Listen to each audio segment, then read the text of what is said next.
चलिए economics one liner में 50-50 करके 2 सेट कवर कर चुके हैं हम और 100 वन लाइनर पढ़ चुके हैं।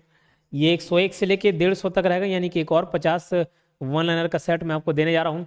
और इसके अलावा आपको और तैयारी मजबूत करनी है तो कोर्स में 200 वन लाइनर भी डला होगा इकोनॉमिक्स में, उसको भी आप देख लेंगे। एकदम क्विक टाइम में एकदम क्विक रिविजन हो जाएगा ना कम समय में। चलो पॉवर्टी लाइन पहला पॉइंट है। पॉवर्टी लाइन की अवधारणा भारत में सबसे पहले किसने दी?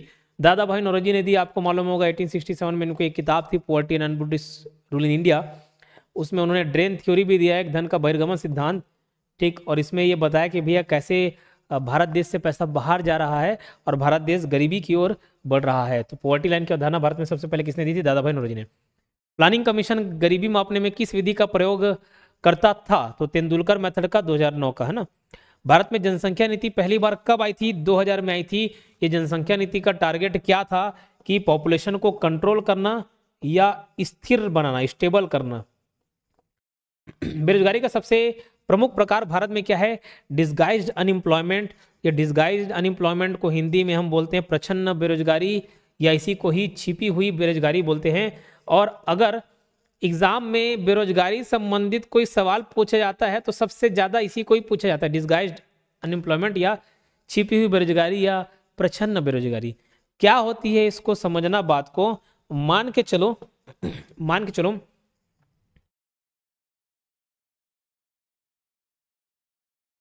ये मेरा इंस्टीट्यूट है भाई, योगेन साहू क्लासेस।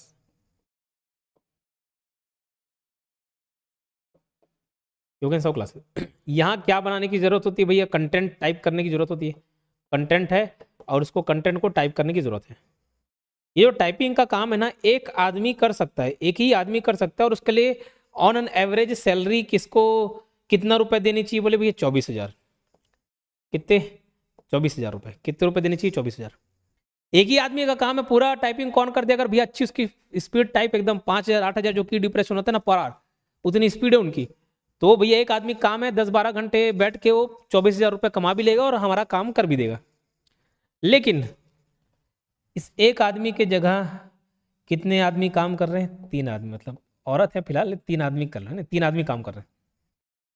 और उनकी सैलरी कितने? बोले 8,000, एक्सपीरियंस 10,000 और ऐसी 12,000, ऐसा टाइप का। ठीक है, इसको 24 को अपन कर लेते हैं 26 नहीं 30,000 मान लो भाई। ठीक है, तो 8,000 10,000 12,000 ऐसा सैलरी है। तो काम एक आदमी का था, पैसा 30,000 रुपये मिलना था, लेकिन एक आदमी की जगह 3 आदमी मिलकर काम कर रहे हैं। अब ऐसा लग रहा है कि भैया बेरोजगारी नहीं है, 3 आदमी बढ़िया रोजगार है। लेकिन मैं यहाँ पे बताऊं, रोजगार सिर्फ एक ही आदमी है, 2 आदमी बेरोजगार है। वो जो पैसा एक आदमी को मिलना था वो 3 आदमी में बढ़ जा रहा है। तो मैं ये बोलूंगा कि वो एक ही आदमी रोजगार प्राप्त है, वहां पर 2 आदमी बेरोजगार है। ठीक है, 2 आदमी के लिए जगह। तो इसी प्रकार के अनएम्प्लॉयमेंट को क्या बोलते हैं? Disguised unemployment. एक खेत है भाई, यहाँ देखो एक खेत है और मैं बोल रहा हूँ कि 1 घंटा का मजदूरी मैं दूंगा 100 रुपए। ठीक, चाहे तो 2 मजदूर मिल के 10-12 घंटे में काम कर दे। चलो 2 मजदूर मिले 10 घंटे में काम कर दिए, मतलब टोटल 20 घंटे काम है। लेकिन मैं वहां क्या लगा दिया? 10 आदमी लगा दिया, 10 मजदूर लगा दिया, और वो 2 घंटे मिल के पूरा निपटा सकते हैं काम, हाँ कि ना? लेकिन काम सिर्फ भैया 1 या 2 आदमी का था, वहां 10 आदमी फालतू में लगे हुए हैं, पैसा उतना ही जा रहा है। तो मैं बोलूंगा कि पूरे लोग रोजगार प्राप्त नहीं है, इसी को छिपी हुई बेरोजगारी बोलते हैं। आगे देखते हैं, सीजनल अनएम्प्लॉयमेंट कहां पाया जाता है? कृषि क्षेत्र में, एग्रीकल्चर क्षेत्र में। जैसे देखो मान चलो धान गेहूं ऐसा रोपण करना है, तो मजदूर बुला के लाते भाई, और उन लोग जो भी काम किए उसके बाद उसकी देख रेख बस करनी होती है, एकदम ज़्यादा मजदूरी करवाने की किसी की जरूरत नहीं होती। तो उन लोग काम किए, खेती किसानी के काम किए, उसी टाइम बस के लिए उनको जरूरत था, उसके बाद उनको कोई रोजी देगा क्या? नहीं देगा। तो वो सीजनल अनएम्प्लॉयमेंट है, मतलब एक सीजन में उनका काम रहेगा तो काम कर रहे हैं, नहीं तो दूसरे टाइम में नहीं काम करेंगे। तो ज्यादातर किस में देखनी पाई जाती है? कहाँ पाया जाता है? ज्यादातर कृषि क्षेत्र में, एग्रीकल्चर सेक्टर में। समझिए सीजनल अनएम्प्लॉयमेंट। क्लियर? अब मान के चलो भैया एक मैं आम का व्यापारी, समझ लो आम का काम कर रहा हूँ, तो भैया आम गर्मी में आएगा ना, ठंडी में थोड़ी ना आ जाएगा। ठंडी में कौन सा आम बेच दूंगा मैं? तो गर्मी में। तो वो क्या है भैया? सीजनल एम्प्लॉयमेंट है। स्ट्रक्चर अनएम्प्लॉयमेंट का कारण क्या है? कौशल का अभाव। ये बोले क्या? कौशल का अभाव। स्ट्रक्चरल अनएम्प्लॉयमेंट का कारण क्या है? कौशल का अभाव। मतलब जॉब तो अवेलेबल है, जॉब तो अवेलेबल है, लेकिन वो जॉब में जो स्किल चाहिए ना, स्किल या टेक्नोलॉजी जो जिसका ज्ञान होना चाहिए, वो किसी आदमी के पास नहीं है। ठीक, कभी कभार किसी विभाग में प्रोग्रामर की जरूरत होती है, ऐसा क्वालिफिकेशन दे देते भैया जॉब अवेलेबल है, लेकिन वो क्वालिफाइड, ऐसा क्वालिफाइड पर्सन नहीं अवेलेबल होते। मतलब ऐसे डायरेक्ट वैकेंसी नहीं निकलती, सीधी भर्ती नहीं निकलती, कॉन्ट्रेक्चुअल बेसिस पर रखते हैं, लाख लाख रुपए सैलरी रहता है, लाख 1.5 लाख रुपए, ठीक है। अलग अलग विभाग में ऐसे प्रोग्रामर लोग रहते हैं। अब जैसे मैं उदाहरण के तौर पर बताऊं, मुझे अपने ऐप को मैनेज करने के लिए एक पर्सन चाहिए था। यहाँ मैं ढूंढ लिया, छत्तीसगढ़ में कोई मिले नहीं भी कि ये ऐप मैनेज करना, भाई पूरा काम इसका देख लेना सारा चीज़, बोले नहीं मिले। तो कहाँ के रखे भैया, दिल्ली के एक मैनेजर हायर कर लिए। क्यों? यहाँ पे किसी के पास ऐसा स्किल नहीं है, होगा ढूंढने सब मिल जाएगा, लेकिन मेरे नज़र में आसपास जो स्टूडेंट लोग के बीच में जो मैं किसी न किसी को रख लेता हूँ काम पे, तो वैसे वहाँ पे स्किल नहीं थे, तो मैं भाई वहाँ बाहर कर रख लिया। तो स्किल टेक्नोलॉजी नहीं होना, जॉब तो अवेलेबल रहेगा लेकिन स्किल्स नहीं रहेंगे। अनएम्प्लॉयमेंट रेट कौन मापता है? तो NSO। देखो मैंने बताया था CSO और NSSO को मिलके एक संस्था बना दिया गया 2019 में। NSO नेशनल स्टैटिस्टिक्स ऑफिस है ना, ये आपका नेशनल इनकम भी उससे रिलेटेड डेटा कैलकुलेट करता है, कैलकुलेट करने का काम करता है, और अनएम्प्लॉयमेंट रेट के लिए भी डेटा वही कैलकुलेट करता है। कौन? NSO। जनसंख्या वृद्धि का कारण क्या है? बर्थ रेट ज्यादा हो जाता है डेथ रेट से। मान के चलो भैया एक क्षेत्र का पॉपुलेशन 100 है ना, एक साल में 5 लोग मर जाते हैं और 7 लोग इस दुनिया में आ जाते हैं, तो भैया तो एक्स्ट्रा 2 हो गए कि नहीं हो गए? तो बर्थ रेट जब ज्यादा रहेगा और डेथ रेट कम रहेगा तो स्वाभाविक सी बात है जनसंख्या वृद्धि होगी। और वहीं 10 लोग मरते हैं और 8 लोग पैदा होते हैं, तो हर बार 2-2 लोग कम होते जाएंगे, तो जनसंख्या नीचे चले जाएगी अगर डेथ रेट ज्यादा होगा और बर्थ रेट कम होगा। तो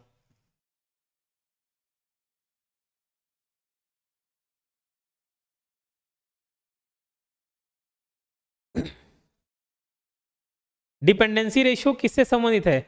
आश्रित जनसंख्या से। देखो पॉपुलेशन की मैं बात करता हूं तो एक वर्किंग पॉपुलेशन होता है, एक डिपेंडेंट पॉपुलेशन होता है। क्या बोला? एक वर्किंग पॉपुलेशन और एक डिपेंडेंट पॉपुलेशन। बोले सर ये क्या हो गए? वर्किंग पॉपुलेशन आमतौर पे ना 15 साल से 59 साल या 14-15 साल से 60 साल के बीच को हम वर्किंग पॉपुलेशन मानते हैं, मतलब वो काम कर सकता है। लेकिन ये बताओ जस्ट कोई बच्चा पैदा हुआ 1-2 साल में उसको कुछ काम कर लेगा क्या? नहीं कर पाएगा। या जो बूढ़े हो गए वो कुछ काम कर पाएंगे क्या? नहीं, आमतौर पे नहीं। बोले सर हमारे दादा हैं आज भी काम कर रहे, बोले नहीं, वो दादा अलग कैटेगरी होंगे, लेकिन सामान्यतः 60 साल के बाद माना जाता है कि भैया रिटायरमेंट हो जाता है, कोई नहीं काम कर पाता, और बच्चे भी काम नहीं कर पाते। अगर आप बात को छोड़ दिया जाए तो वो 5 साल के बच्चे को भी टीवी शो में ले जाया जाए तो वो भी कमाएगा। तो वर्किंग पॉपुलेशन और डिपेंडेंट पॉपुलेशन 2 टाइप के पॉपुलेशन होते हैं। वर्किंग पॉपुलेशन वो जो काम कर रहा है, जो काम कर सकता है, यानी कि 15 से 60 साल के बीच का आदमी। और डिपेंडेंट पॉपुलेशन यानी कि जो दूसरे के ऊपर निर्भर हैं, तो जो छोटे बच्चे हैं वो मम्मी पापा के ऊपर निर्भर रहेंगे, और जो बुजुर्ग हैं वो अपने बच्चों पर निर्भर रहेंगे। तो डिपेंडेंट रेशियो किससे संबंधित है? आश्रित जनसंख्या से। ठीक है। डेमोग्राफिक डिविडेंड का अर्थ है युवा जनसंख्या से लाभ। यानी डेमोग्राफिक डिविडेंड क्या है? जिसमें ना वर्किंग पॉपुलेशन ज्यादा हो, वर्किंग पॉपुलेशन ज्यादा हो। जैसे भैया जनसंख्या हो सकती है जापान की भी ज्यादा हो, इंडिया की भी ज्यादा हो, चाइना की भी ज्यादा हो, इंडिया की भी ज्यादा हो, लेकिन इंडिया में वर्किंग पॉपुलेशन ज्यादा है। दूसरे कंट्री में हो सकता है कि डोकरे ढाकरे लोग ज्यादा रहे, मतलब बुजुर्ग लोग ज्यादा रहे, और युवा लोग कम रहे। इंडिया में युवा ज्यादा है, लेकिन भैया वो युवा काम के भी होने चाहिए। अगर वो काम के हैं तो डेमोग्राफिक डिविडेंड कहलाता है। डिविडेंड मतलब लाभ, लाभांश को डिविडेंड बोलते हैं। ठीक है। चलो, बाजार का क्या मतलब है? बोले आज तक आप बाजार जाते हो, बाजार का कोई मतलब पूछे तो क्या? बोले वहां जहां सर सब्जी बिकता है, वो जहां सामान बिकता है। नहीं, मार्केट का अगर इकोनॉमी के हिसाब से मीनिंग देखे तो मार्केट वो जहां पे बायर्स और सेलर उपस्थित रहते हैं उसको मार्केट बोलते हैं, बायर और सेलर का समूह। परफेक्ट कंपटीशन में कीमत कौन तय करता है? मार्केट। और मार्केट किससे चलता है? डिमांड और सप्लाई से। अब आपके मन में आएगा सर ये परफेक्ट कंपटीशन क्या है, तो शायद इसका जिक्र पहले भी हुआ होगा। Monopoly, oligopoly, duopoly, perfect competition. Perfect competition जहां पर बहुत सारे बायर रहे, बहुत सारे सेलर रहे, तो वहां पर मार्केट के हिसाब से यानी कि डिमांड और सप्लाई के हिसाब से रेट डिसाइड होता है। ठीक। मोनोपोली में कीमत कौन तय करता है? Single seller. मोनोपोली का मतलब ये जहां पर मार्केट में एक ही सेलर रहे, एक ही सेलर रहे। मान के चलो भैया छत्तीसगढ़ में ऐसा होता कि एक ही जन मोबाइल बेच पाएगा, एक ही मोबाइल कंपनी है, वही बनाएगा और वही बेचेगा, एक ही सेलर, तो वो जितने में बेचेगा उतने में सबको लेना पड़ेगा, तो वहां पे सेलर डिसाइड करता है प्राइस। डुओपोली में कितने विक्रेता होते हैं? 2 लोग होते हैं डुओपोली में। जैसे अगर उदाहरण पूछोगे तो एक टाइम में भैया छोटे मोटे ब्रांड को हटा दो, बड़े बड़े ब्रांड में दो ही थे, कोको कोला पेप्सी, बस जबान में वही नाम आता था, कोको कोला पेप्सी। आजकल बहुत सारे ब्रांड आ गए। प्राइस डिस्क्रिमिनेशन किस बाजार में अधिक होता है? मोनोपोली में, मतलब भेदभाव। अरे जैसे भेदभाव समझना, मान के चलो आई थिंक ट्रेन में ऐसा सिस्टम है नहीं कि बड़े बुजुर्ग रहेंगे तो शायद कम फीस लगेगा, कम पैसा लगेगा, फेयर चार्जेस कम रहेगा, बच्चे हैं तो हो सकता है माफ हो जाए, महिलाएं तो हो सकता है उनको रिजर्व सीट मिल जाए। तो मोनोपोली में ही ऐसा हो पाएगा। ठीक, अकेले मैं भैया मान के चलो मोबाइल बेचने वाला हूँ छत्तीसगढ़ में, तो मैं डिस्क्रिमिनेशन कर सकता हूँ, तुमको ज्यादा में दूंगा, तुमको कम में दूंगा, तुमको बहुत ज्यादा में दूंगा, तुमको दूंगा ही। सप्लाई लॉ किसने दिया था? एडम स्मिथ ने। सप्लाई बढ़ती है कीमत बढ़ने पर। देखो demand of law of supply ना, कभी कभार आप पढ़ोगे प्राइस बढ़ रहा है डिमांड कम हो रहा है, प्राइस कम हो रहा है डिमांड बढ़ जा रहा है। ठीक, प्राइस बढ़ने से कभी सप्लाई बढ़ रहा है कम हो रहा है, सर समझ नहीं आ पा रहा है, ये कभी बढ़ता है कभी कम होता है। तो इस बात को समझना, वो दो दृष्टिकोण होते हैं, एक कंज्यूमर के दृष्टिकोण से, एक सेलर के दृष्टिकोण से। एक चीज समझना, किसी चीज की कीमत बढ़ गई, सपोज आपको उदाहरण दूं मैं अचानक से, ड्रैगन फ्रूट सुने हो क्या? बोले सर ये कौन सा ड्रैगन का फ्रूट है, अंडा उंडा है कि नहीं? ड्रैगन फ्रूट आज कवर्धाम बहुत ज्यादा होता है, कवर्धाम कबीरधाम में जाओगे ना तो वहां बहुत ज्यादा देखने को मिलेगा ड्रैगन फ्रूट। तो पहले भैया ड्रैगन फ्रूट का चलन नहीं था, वो ड्रैगन फ्रूट बहुत महंगा मिलता है, सब बोलते हैं भैया अपन खाए निकले, तो ड्रैगन फ्रूट बहुत महंगा होता है। अब अचानक से उसकी कीमत बढ़ने लग गई, तो भाई सप्लाई भी उसका बढ़ने लग गया। क्यों? अरे भैया कोई एक फ्रूट सेलर है, उसको लगेगा केला बेच के, आम बेच के, सीताफल बेच के, सेव फल बेच के, ये सब मैं उतना नहीं कमा पा रहा हूँ जितना मैं ड्रैगन फ्रूट को बेच के कमाऊं। ठीक, तो वो मांग करेगा जो प्रोडक्शन कर रहा है, तो वो भैया ज्यादा ज्यादा उत्पादन करेगा तो ज्यादा ज्यादा सप्लाई होगा, तो प्राइस बढ़ती है ना, कीमत बढ़ती है तो सप्लाई भी बढ़ जाता है। इतनी सी बात समझ आएगी? इतने में किसी कोई तकलीफ?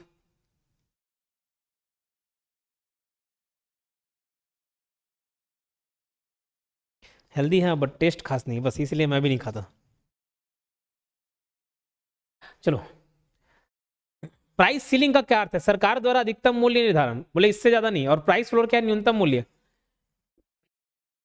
जैसे मिनिमम सपोर्ट प्राइस होता है ना, एमएसपी जारी होता है, न्यूनतम समर्थन मूल्य।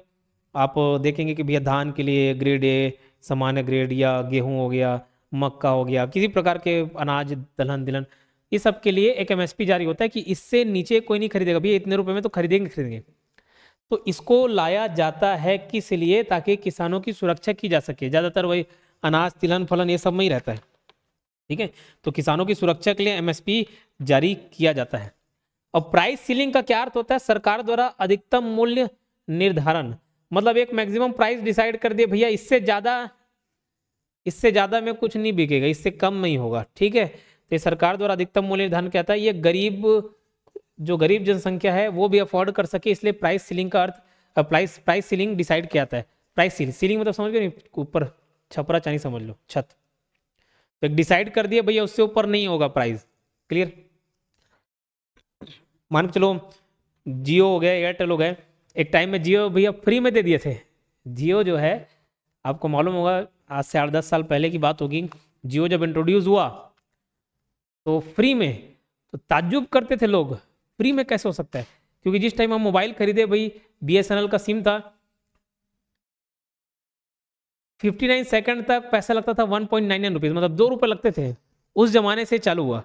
ठीक है, फिर धीरे धीरे 1 रुपया हो गया पर कॉल, फिर कुछ पैसे में आने लगे। ठीक है, लेकिन कुछ ना कुछ रुपए लेते थे। फिर एक बार जियो आया, बोले जियो पूरा फ्री। ठीक है, पूरा फ्री। इंटरनेट भी पहले ऐसा रहता था कि 100 रुपए का रिचार्ज कराया तो 1 GB 2 GB इंटरनेट मिला। धीरे धीरे बोले एक बार में कराओ पूरा फ्री। जियो तो कॉल भी, नेटवर्क सब फ्री कर दिए। लेकिन एक टाइम बाद अब जियो रेट बढ़ा रहा ना दनादन, तो अगर सरकार चाहे तो प्राइस सीलिंग सेट कर सकती है। बोले अनलिमिटेड 3 महीने का 800 से ऊपर दे नहीं सकते, बोले काहे? ताकि आम जनता भी उसको अफोर्ड कर सके। ब्लैक मार्केट कब बनती है? जब प्राइस सीलिंग लागू हो। बोले सर ये कैसे, प्राइस सीलिंग कैसे लागू हो? जैसे समझना, मतलब एक छोटा सा उदाहरण देता हूँ बस समझने के लिए, याद रखने के लिए। जैसे कान्हा किसली कभी आप जाओगे, ऐसे कोई भी नेशनल पार्क जाओगे ना, कभी कभार टिकट नहीं मिलता है कोई भी, क्योंकि वहाँ पे एक सरकारी वेबसाइट है भाई, वहीं से आपको रजिस्ट्रेशन कराना है, रेट लेना है। तो एक डिसाइड कर दिया कि एक जिप्सी आपको 8,000 रुपये में मिलेगा। बोला ठीक है। अब 8,000 से ऊपर हो नहीं सकता और कम में वो देंगे नहीं, तो सब टिकट बुक हो जाते हैं। आप देख रहे हो आज साला मिल नहीं रहा है, तो जानबूझ के 8,000 में ले लिए टिकट को, और जब आप आया कि कुछ हो जाएगा व्यवस्था, हो जाएगा ना, बिल्कुल हो जाएगा, 2,000 एक्स्ट्रा देना पड़ेगा। बोलो ठीक। तो ब्लैक मार्केटिंग वहीं पे होता है। ऐसे याद करने के लिए मैंने आपको कहानी बता दिया। मनी मार्केट कैपिटल मार्केट से संबंधित। मनी मार्केट की अवधि 1 साल से कम होती है, मतलब ऐसा मार्केट जहाँ शॉर्ट टर्म लोन बोल सकते हो, शॉर्ट टर्म लोन का मार्केट मनी मार्केट कहला रहा है, जहाँ 1 साल के नीचे टेन्योर हो। Capital market long term loan का मार्केट, जहाँ 1 साल से अधिक का समय हो। भारत के कैपिटल मार्केट को रेगुलेट कौन करता है? SEBI, security exchange board of India. इसकी स्थापना 1988 में हुई और कानूनी दर्जा कब मिला? 1992 में मिला। शेयर मार्केट में आईपीओ का अर्थ है initial public offering. Initial public offering मतलब जब कोई कंपनी पहली बार अपने शेयर को बोलती है ना, शेयर बेचती है, तो उसको क्या बोलते हैं? आईपीओ बोलते हैं, इनिशियल पब्लिक ऑफरिंग। फिर शेयर मार्केट में आईपीओ का अर्थ है इनिशियल पब्लिक ऑफरिंग। फिर बाद में जैसे मान के चलो रिलायंस का कोई नया सेटअप आया, कोई एक नया कंपनी आया, पहली बार जब शेयर बेचेंगे तो आईपीओ कहलाएगा। उसके बाद आप लोग जो बेच खरीद रहे हो ना, सब ट्रेडिंग है, शेयर ट्रेडिंग। आप बेचे, हो सकता है मैं खरीद लूँ, मैं बेचूँ, आप हो सकता है आप खरीद लो। आप डायरेक्ट अंबानी नहीं बोलोगे नहीं नहीं मेरा पैसा वापस करो, बोले नहीं मजा नहीं आ रहा, शेयर बढ़ नहीं रहा, प्राइस नहीं बढ़ रहा। ठीक। बॉन्ड क्या है? ऋण पत्र है। डिबेंचर अनसिक्योर्ड बॉन्ड है, मतलब ये एक सर्टिफिकेट टाइप का होता है जब गवर्नमेंट वगैरह जारी करती है कि भैया हम हमसे इतना पैसा ले रहे हैं, 3 साल बाद आपको इंटरेस्ट के साथ ये पटा देंगे। ठीक। सेंसेक्स में कंपनियों की संख्या कितनी होती है? 30, और निफ्टी में 50। ये पूछा गया है ना, निफ्टी 50, निफ्टी 50 करके बोलते हैं। Nifty NSC national stock exchange और Sensex BSC Bombay stock exchange, इसमें 30 कंपनियां होती है, निफ्टी में 50 कंपनी होती है। तो सेंसेक्स दरअसल क्या है पूछे तो इंडेक्स है, सूचकांक है। किसका? नेशनल स्टॉक एक्सचेंज का, sorry BSc Bombay stock exchange का सूचकांक है। और निफ्टी क्या है? एनएससी का इंडेक्स है, सूचकांक है। ठीक है। डायरेक्ट टैक्स को उदाहरण इनकम टैक्स, इनडायरेक्ट टैक्स को उदाहरण जीएसटी हो गया। जीएसटी के स्लैब अब चेंज हो गया ना, ये 0% हो गया, फिर 12% हो गया, 0, 5, 18, 40, इसको काट लेना, 0, 5, 18, 40।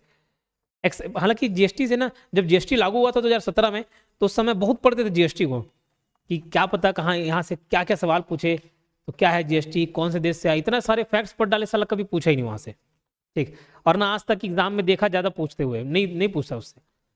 नहीं तो मैं आपको बोलता या जीएसटी का एक अलग से क्लास लेता, आप सब चीज बताते कौन कौन से परसेंट के कैटेगरी किस किस में आते हैं। एक्साइज ड्यूटी किस वस्तु पर लगता है? देश में निर्मित वस्तुओं पर, मतलब प्रोडक्शन पर, लेकिन अब ये जीएसटी में इंक्लूड हो गया। कस्टम ड्यूटी जो बाहर से इंपोर्ट होते हैं उन वस्तुओं पर लगती है, बाहर से विदेशों से कोई सामान आ रहा है उस पर कस्टम ड्यूटी लगता है। कॉर्पोरेट टैक्स कंपनियों के प्रॉफिट पर लगता है। फिजिकल पॉलिसी कौन बनाती है? सरकार, जबकि मॉनेटरी पॉलिसी आरबीआई डिसाइड करती है। CRR, SLR, MSF, reverse repo rate सब आरबीआई डिसाइड करती है। फिजिकल पॉलिसी कौन बनाती है? सरकार। पब्लिक डेप्ट का अर्थ है सरकार का कुल कर्ज, सरकार का कर्जा पब्लिक डेप्ट, जो भैया इधर खर्चा कर दिए, कर्जा ही कर्जा बोले। ठीक, यानी कि जनता पर कितना खर्च कर रही है, उस पर जो कर्जा लिए हैं वो क्या कहलाता है? पब्लिक डेप्ट। सब्सिडी मतलब जो सरकार द्वारा छूट दी जाती है, आर्थिक सहायता। जैसे मान के चलो कोई गैस कनेक्शन ले रहे हो भाई, सिलेंडर ले रहे हो, तो छूट देती नहीं सरकार, सब्सिडी। ये सोलर पैनल लग रहा है, ये सोलर पैनल लगा यहाँ पे, बोले ठीक है 3, 4, 5 लाख रुपए को कुछ था, 1 लाख रुपए आपको सब्सिडी दे देंगे, बोले तो कौन है? कीमत उसका हो सकता है 4 लाख रहा है, लेकिन हमको 3 लाख पटाना पड़ रहा है, 1 लाख रुपए कहाँ से मिल रहा है? सरकार दे रही है, सरकार वहन कर रही है, उसको क्या बोलेंगे? सब्सिडी। भारतीय अर्थव्यवस्था किस प्रकार की मिक्स्ड इकोनॉमी है? 3 टाइप की इकोनॉमी होती है, कैपिटलिस्ट, सोशलिस्ट, मिक्स्ड। पूंजीवादी व्यवस्था या पूंजीवादी अर्थव्यवस्था बोल सकते हो, या फिर समाजवादी और एक मिश्रित। 1991 के सुधार किसके द्वारा लागू की गया? जो एलपीजी वाला था ना, लिबरलाइजेशन, प्राइवेटाइजेशन, ग्लोबलाइजेशन, उदारीकरण, वैश्वीकरण, निजीकरण, वो सब मनमोहन सिंह के दिमाग के पुस्तक, मतलब एक्सपीएम जो हमारे हैं। भारत में आर्थिक योजना कौन बनाता है? प्लानिंग कमीशन बनाता था, बोल रहे प्लानिंग कमीशन। भारत का पहला उद्योग जो स्थापित हुआ कपड़ा उद्योग था, टेक्सटाइल इंडस्ट्री। अब प्लानिंग कमीशन की जगह नीति आयोग बनाते हैं। ठीक है, चलो। भारत का सबसे बड़ा पब्लिक सेक्टर बैंक एसबीआई है और सबसे बड़ा प्राइवेट बैंक एचडीएफसी है। भारत में एलपीजी अर्थव्यवस्था का वर्ष कौन सा? 1981। भारत में अधिकतम बेरोजगारी किस राज्य में है? तो बिहार, झारखंड, ये सब में रहता है। आप उस पर करंट डेटा पर रिलाई करेंगे। भारत में सर्वाधिक जीडीपी वाला राज्य महाराष्ट्र है, गुजरात है, ये सब लोग हैं, तो उसको भी करंट अफेयर के हिसाब से देखेंगे। भारत में सर्वाधिक निर्यात करने वाला क्षेत्र कौन सा है? निर्यात करने वाला, आयात निर्यात करने वाला क्षेत्र petroleum plus James and jewellery. James and jewellery करना, पेट्रोलियम मैं बताता हूँ। ठीक है, जेम्स एंड ज्वेलरी कर लेना।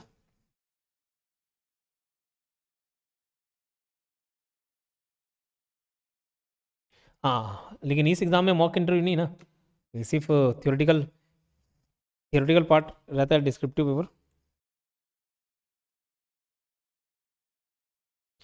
आवाज़ नहीं आ रहा है।